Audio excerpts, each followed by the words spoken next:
Victoria Jackson was speaking to satellite radio, and during the interview, she was asked about Todd Akin's comments about rape. Now, as you guys can imagine, Victoria Jackson, a former SNL star, has come out in the past and talked about her Republican ideology. She's not exactly the most loving person on the planet. It's one thing to be a Republican and a conservative. It's another thing to just spout out lies and hatred and think that you shouldn't face any consequences for them.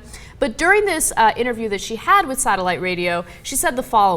She says, the Todd Akin thing was so blown out of proportion, it's a joke. How many times do people get pregnant from rape? It's 0.001%. It's a joke.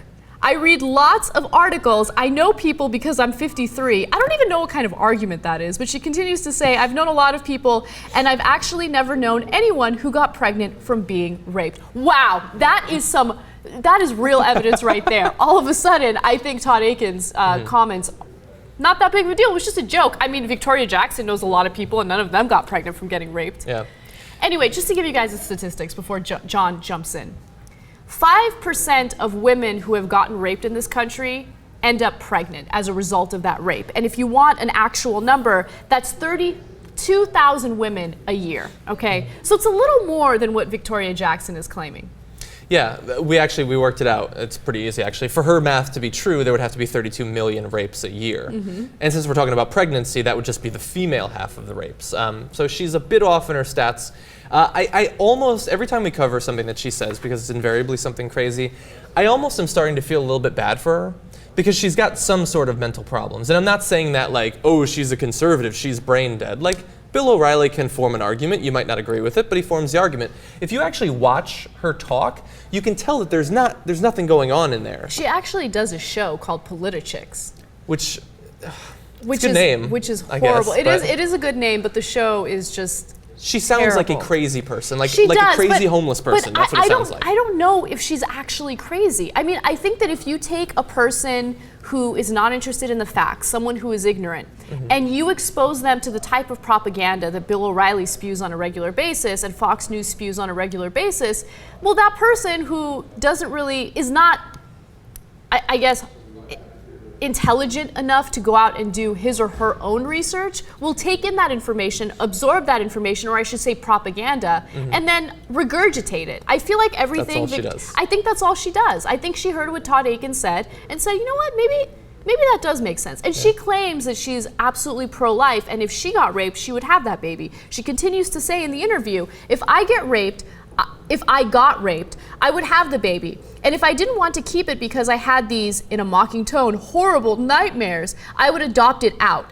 But I think that God can turn a bad thing into a good thing, and that if I got raped and a beautiful baby who was innocent was born out of it, that would be a blessing, okay? The DNA of a baby is individual. It's not the mother's DNA, it's not the father's DNA, and that's why I believe abortion is murder, because it's not the woman's body, it has its own DNA. If there's a boy baby inside of me, he has a penis, that's not my body. Okay, you're right, she's crazy. She's crazy. She's just fucking crazy. This isn't the craziest stuff she's ever said. She seemed to be a big follower of Glenn Beck. She would repeat sort of his talking points as opposed to like O'Reilly or something like that. But the way you summed it up is perfect. She hears it and it bounces around her head and she spits it out. There's no critical thinking going on. Like even the crazy critical thinking that Glenn Beck was doing, he's trying to like pull the strings and figure out the connections and everything. She's not doing that.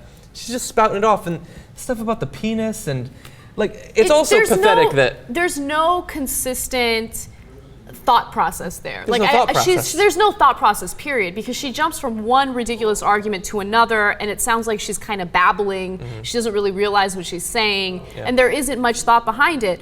And also, look, the one thing that I think a lot of conservatives don't think about when it comes to a woman who's been raped and she gets pregnant as a result of that rape, that woman has to deal, or not in all cases, but in many cases, has to deal with the man who got her pregnant, right? That man actually has the same rights unless she actually goes to court and proves that she got raped and all that other stuff, which a lot of women who have been raped don't want to go through that process, right?